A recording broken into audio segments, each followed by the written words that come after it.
जो नीतू मैम की जो बुक आती है, उससे मैंने वोकैब कंप्लीट की। फिर इंग्लिश में आप कैट लेवल की इंग्लिश करने लग जाओ, क्योंकि अपने को एग्ज़ाम निकालना, अपने को उसमें एक्सपर्ट नहीं होना, अपने को किसी कोचिंग में नहीं पढ़ाना। तो उसके लिए आपको जल्दी से जल्दी अगर एग्ज़ाम निकालना है, तो मैंने अपने पापा से ही सीखा है। वो चिनाई का काम करते हैं। जब शाम को मेहनत करके आते थे, तो इतने पसीने होते थे कि उनसे अगर कपड़ों को निचोड़ा जाए, तो 1 बाल्टी पानी भर जाता था। तो फर्स्ट ईयर, सेकंड ईयर में इसमें बर्बाद हो गया। तो फिर मैंने डिप्रेशन में चला गया कम से कम 6 महीने के लिए।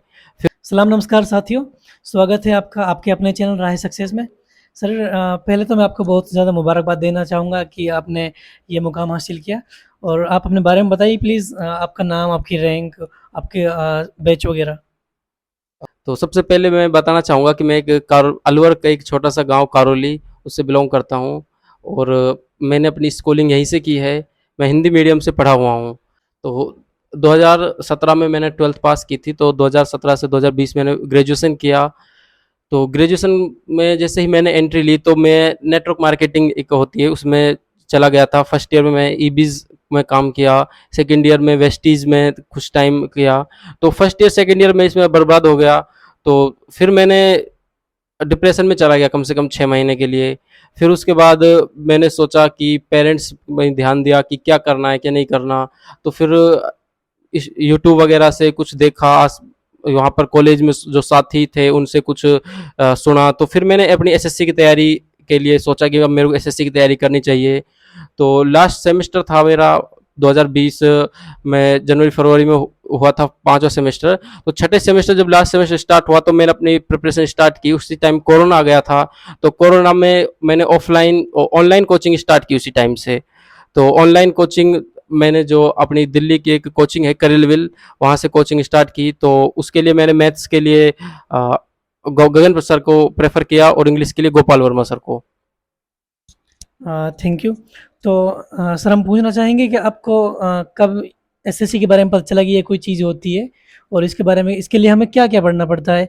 कब आपको इंस्पिरेशन मिला किससे और किसने आपको ये चीज़ें बताई सारी, किसने आपको गाइडेंस दी? जैसा मैंने बताया कि लास्ट सेमेस्टर में मेरे को एसएससी के बारे में यूट्यूब से पता लगा।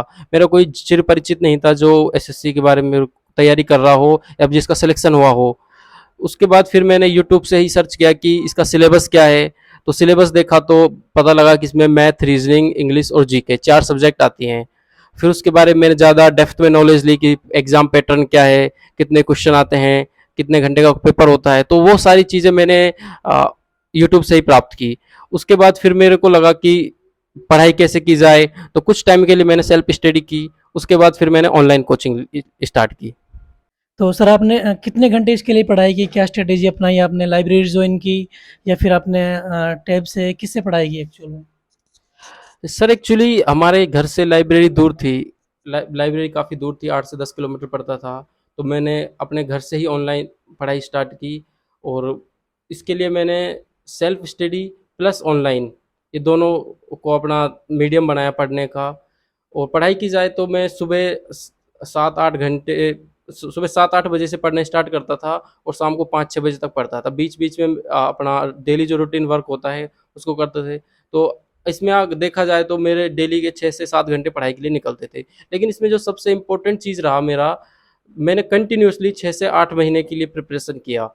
उसके बाद फिर मेरे को एग्ज़ाम हुए, तो फिर अच्छा स्कोर आने लगा। मॉक टेस्ट दिए मैंने, तो उसमें अच्छे स्कोर आने लगा। Thank you. तो आप बच्चों को क्या कहना चाहोगे? उनको क्या एग्जैक्ट में पढ़ना चाहिए एसएससी के लिए? या होता है ना बहुत सा कि बच्चे बहुत ज़्यादा पढ़ लेते हैं, उनको एक्चुअल में नॉलेज नहीं है कि उनको कितना पढ़ना चाहिए लिमिटेड। वो आउट ऑफ सिलेबस भी पढ़ लेते हैं, कुछ भी पढ़ लेते हैं। आप एग्जैक्ट में क्या कहना चाहोगे कि आप इतना फालतू मत पढ़िए, ये सिर्फ लिमिट का है, आप इतना पढ़ लीजिए और एसएससी निकल जाएगा आपका? देखो, आपको इसके लिए सबसे पहले प्रीवियस ईयर पेपर देखने होंगे कि प्रीवियस ईयर पेपर में किस टाइप के क्वेश्चन पूछे जाते हैं। अब आप मैथ्स में कोई उसका कोई एंड नहीं है, तो आप मैथ्स में बहुत डिफ़िकल्ट डिफ़िकल्ट क्वेश्चन लगाने लग जाओ, या फिर इंग्लिश में आप कैट लेवल की इंग्लिश करने लग जाओ। क्योंकि अपने को एग्ज़ाम निकालना, अपने को उसमें एक्सपर्ट नहीं होना, अपने को किसी कोचिंग में नहीं पढ़ाना। तो उसके लिए आपको जल्दी से जल्दी अगर एग्ज़ाम निकालना है, तो सिलेबस आप एसएससी की वेबसाइट पे जाकर सिलेबस डाउनलोड कीजिए, सिलेबस देखिए और किसी जेन्युइन टीचर से पढ़ाई कीजिए। क्योंकि जो जेन्युइन टीचर होगा, वो आपको फालतू की चीज़ें नहीं कराएगा, जो एग्ज़ाम ओरिएंटेड चीज़ें हैं, वही कराएगा। सर बच्चे कंफ्यूज रहते हैं वो किससे पढ़ें, कितना पढ़ें? तो आप बताओगे प्लीज़ आपने मैथ, रीज़निंग वगैरह में क्या पढ़ा और किस-किस से आपने पढ़ा? कितने घंटे कौन-सी चीज़ पढ़ी आपने? सर पहले तो मैं मैथ का बताना चाहूँगा कि 1 से डेढ़ घंटा मैथ की क्लासेस चलती थी। उसके बाद मैं सेल्फ क्वेश्चंस लगाता था। डेली के 100 से 100 सवा 100 क्वेश्चन लगाता था। अलग-अलग अर्थमेटिक के 50 क्वेश्चन और एडवांस मैथ के 50 क्वेश्चन। उसके लिए मैंने प्रीवियस ईयर पेपर को ज़्यादा प्रेफ़र किया और टेक्स्ट बुक से क्वेश्चन लगाता था। दूसरा बात की जाए इंग्लिश की, तो इंग्लिश के लिए मैं 3 सेक्शन होते हैं इंग्लिश में मेनली। तो वोकैब के लिए मैंने सेल्फ स्टडी की। वोकैब में पहले जो नीतू मैम की जो बुक आती है, उससे मैंने वोकैब कंप्लीट की। उसके बाद जो ब्लैक बुक है, उससे मैंने वोकैब कंप्लीट की। दूसरा जो इंग्लिश में होता है वो है कॉम्प्रिहेंशन। कॉम्प्रिहेंशन के लिए मैंने इंग्लिश के न्यूज़पेपर पढ़ना स्टार्ट किया। इंग्लिश के न्यूज़पेपर पढ़ता था तो धीरे-धीरे उससे मेरा कवर होने लगा। तीसरा होता है इसमें ग्रामर। ग्रामर के लिए मैंने जो इंग्लिश की फैकल्टी है गोपाल वर्मा सर करेबिल पे पढ़ाते हैं, उनसे मैंने कोर्स कंप्लीट किया और दोबारा बार-बार मैंने उसी को रिवाइज़ किया। 5 से 6 बार मैंने जो सर ने पढ़ाया था रूल्स को अच्छे से रिवाइज़ किया तो धीरे-धीरे इंग्लिश मेरी इम्प्रूव होने लगी। उसके बाद जो इसमें थर्ड सेक्शन है जिसमें बहुत सारे बच्चे कन्फ्यूज़ रहते हैं कि जीएस में क्या पढ़ें, कहाँ से क्वेश्चन आते हैं। तो जीएस के लिए सबसे पहले जो करंट अफ़ेयर्स है, उत्कर्ष क्लासेस का एक टीचर है कुमार गुरु सर, उससे मैंने डेली पढ़ाई की। कम से कम 8 महीने डेली उनसे क्लासेस ली और वो करंट अफ़ेयर्स ही नहीं कराते, करंट अफ़ेयर्स के अलावा वो स्टैटिक जीके भी बहुत कराते हैं। कंप्लीट रिवर हुई या फिर राष्ट्रीय उद्यान हुए या फिर डिसीज़ हुई, वो इस तरीके से पढ़ाते हैं कि शॉर्ट ट्रिक थोड़ी सी देर में याद हो जाती है। आर्टिकल्स हुए, मेरे को जो भारतीय संविधान के जो आर्टिकल्स थे उनको याद करना बहुत मुश्किल लग रहा था, लेकिन सर ने इस तरीके से शॉर्ट में समझाया और याद कराया कि मेरे को एक दिन में वो सारे आर्टिकल याद होने लगे। फिर बार बार मैं उनको रिवाइज करने लगा। उसके अलावा जीएस में जो अपने कोर सब्जेक्ट हैं हिस्ट्री, पॉलिटी, ज्योग्राफी, इकोनॉमिक्स, उसके लिए मैंने एनसीईआरटी प्लस जो मैक बुक ऑफ अरिहंत अरिहंत की बुक आती है उसमें एनसीईआरटी का सार होता है, वहाँ से मैंने अपना कवर किया। जीएस के लिए मैंने किसी भी टीचर को प्रेफर नहीं किया था। उसके बाद जो फोर्थ सेक्शन होता है इसमें वो रीजनिंग। रीजनिंग के लिए भी मैंने किसी टीचर को प्रेफर नहीं किया। यूट्यूब जो मेरे को 2-3 टॉपिक में प्रॉब्लम आई जैसे क्लॉक, कैलेंडर, तो इसके लिए मैंने यूट्यूब से ही हेल्प ली और बाकी जो सिटिंग अरेंजमेंट वगैरह टॉपिक हैं उसमें भी यूट्यूब से ही हेल्प ली और यही मेरा जो टीचर शेड्यूल था वो रहा। डिस्ट्रैक्शन की बात इसमें सबसे पहले तो सोशल मीडिया। आजकल बच्चे पढ़ाई करते हैं 15 मिनट और फ़ोन लेकर लग जाते हैं, तो उसमें रील्स देखने लग जाते हैं, पता ही नहीं लगता 1 घंटा कब चला गया। तो सबसे मैं आपसे कहना चाहूँगा कि सोशल मीडिया से थोड़ी दूरी बनाकर रखिए। अगर आप नहीं कर पाते हैं तो आप एक टाइम फिक्स कर लीजिए कि मेरे को 10 मिनट या 15 मिनट चलानी है, नहीं तो सोशल मीडिया आपका एक सिलेक्शन नहीं होने देगा। दूसरा इसमें जो अपने फ्रेंड सर्किल होता है, आपके कुछ फ्रेंड अच्छे होते हैं जो आपको मोटिवेट करते हैं, कुछ फ्रेंड आपके फेक होते हैं, तो उनको आप पहचान कीजिए। वो बोलेंगे कि यार चलो पार्टी करते हैं, घूमने चलते हैं, तो आपको ये डिसाइड करना है कि आज का मैंने अपना शेड्यूल कंप्लीट कर लिया। आप सुबह खड़े होते ही सबसे पहले प्लान बनाइए कि मेरे को इंग्लिश में इतना पढ़ना है, मैथ्स में इतने क्वेश्चन लगाने हैं, रीजनिंग में इतने क्वेश्चन लगाने हैं। तो आप देखिए कि मेरा शेड्यूल कंप्लीट हो गया। अगर आपका शेड्यूल कंप्लीट हो गया तो आप अब घूमने के लिए जा सकते हो। तीसरा इसमें जो डिस्ट्रैक्शन होता है वो सोसाइटी का प्रेशर होता है कि यार बच्चा इतने दिन से पढ़ाई कर रहा है, क्या कर रहा है, क्या नहीं कर रहा। तो इसके लिए भी आपको थोड़ा अपने आप को आइसोलेट करना होगा क्योंकि गवर्नमेंट एग्ज़ाम में बहुत कंपटीशन है। हर साल 30 से 40 लाख फॉर्म भरे जाते हैं। तो हर अंकल पूछते हैं, रिलेटिव बहुत ज़्यादा पूछते होंगे पेरेंट्स को फ़ोन कर करके कि बच्चा क्या कर रहा है, क्या नहीं कर रहा। तो वो बेफालतू का प्रेशर बनाते हैं। तो उसका सबसे बेस्ट सॉल्यूशन यही है कि आप उनके नंबर को ब्लॉक कर दीजिए अगर जो आपको ज़्यादा परेशान करता है और उसके अलावा आप सोशली थोड़ा कम वो करिए क्योंकि एग्ज़ाम अगर आपका जिस दिन क्लियर हो गया वो सब आपसे मिलेंगे, सब बात करेंगे। आप फिर कहीं भी घूमिए, आपको कोई रोकने टोकने वाला नहीं है।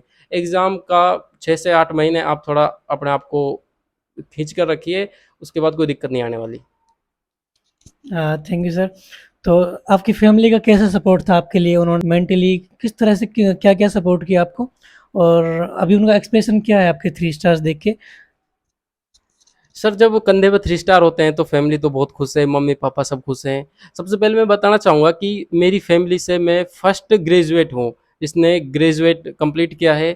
तो मेरा पिताजी जो है वो मेसन है, चिनाई का काम करते हैं। मम्मी जो है हाउसवाइफ़ है, वो घर घर को देखती है। हम 4 भाई 4 भाई हैं।